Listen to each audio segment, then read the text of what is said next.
நம்ம பூமி நம்ம தமிழ் நம்ம சேனல். இந்த வீடியோவை லைக் பண்ணுங்க, ஷேர் பண்ணுங்க, கமெண்ட் பண்ணுங்க. அனைவருக்கும் கோபிநாத்தின் அன்பு வணக்கங்கள் நண்பர்களே. இந்த தொகுப்பில் நம்ம ஒரு முக்கியமான விஷயத்தை பற்றி பார்க்குறோம். என்னென்னா, இரவு நேரங்களில் ஒரு சில சாப்பாடுகளை நம்ம சாப்பிடக்கூடாது. அப்படி சாப்பிட்டோம் அப்படின்னா நம்ம ஆயுள் குறையும் அப்படின்னு சிவமகா புராணத்தில் குறிப்பிடப்பட்டிருக்கு. அது என்ன அப்படிங்கிறத பார்க்கலாம். நம்ம சேனலுக்கு முதன்முறையாக வரவங்களாக இருந்தால் மறக்காமல் சப்ஸ்கிரைப் பட்டனையும் பக்கத்தில் இருக்க நோட்டிஃபிகேஷனில் ஆல் அப்படிங்கிற பட்டனையும் கிளிக் பண்ணிக்கோங்க. பெரும்பாலும் கடினமாக செரிக்காத உணவுகளை இரவு நேரத்தில் தவிர்ப்பது நல்லது அப்படின்னு சொல்லுவாங்க. அதுவும் சாப்பிடுவதற்கே ஒரு இலக்கணம் சொல்லப்படும். காலையில் ராஜா மாதிரியும், மதியம் இளவரசன் மாதிரியும், ராத்திரியில் யாசகன் மாதிரியும் சாப்பிடுங்க அப்படின்னு சொல்லுவாங்க. அதாவது கிடைச்சா சாப்பிடணும், இல்லைன்னா லைட்டாக சாப்பிட்டு கம்முன்னு படுத்துக்கணும். அப்போ தான் உடல் உறுப்புகள் ரொம்ப பலமாக இருக்கும் அப்படின்னு குறிப்பிடப்படும்.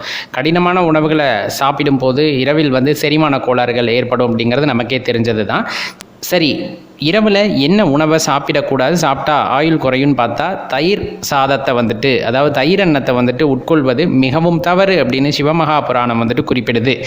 அப்படி நீங்கள் தயிர் சாப்பாட்டை சாப்பிட்றீங்க அப்படின்னா கண்டிப்பாக உங்கள் ஆயுள் குறையுமா. அதே போல் இப்போ ஆயுள் அதிகமாகணும் அப்படின்னா என்ன பண்ணலாம் அப்படின்னா, இரவு நேரத்தில் பால் சாதம் சாப்பிட்டோம் அப்படின்னா கண்டிப்பாக ஆயுள் விருத்தி ஏற்படும் அப்படின்னு குறிப்பிடப்படுது. ரொம்ப முக்கியமான விஷயம் இந்த இடத்துல நம்ம நல்லா தெரிஞ்சுக்க வேண்டியது, குளம் குட்டை இந்த மாதிரி இடங்கள் எல்லாம் தண்ணி தேங்கி இருக்கு இல்லைங்களா, அந்த நீரில் குளித்தாலும் நம்மளோட ஆயுள் குறையும் அப்படின்னு குறிப்பிடுறாங்க.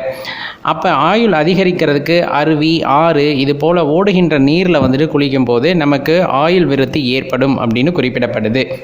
மனிதனோட ஆயுளை தீர்மானிக்கிறதுல நம்மளோட உணவு பழக்க வழக்கமும் சரி, நம்ம அன்றாட பழக்க வழக்கங்களும் சரி ரொம்ப முக்கிய பங்கு வகிக்குது.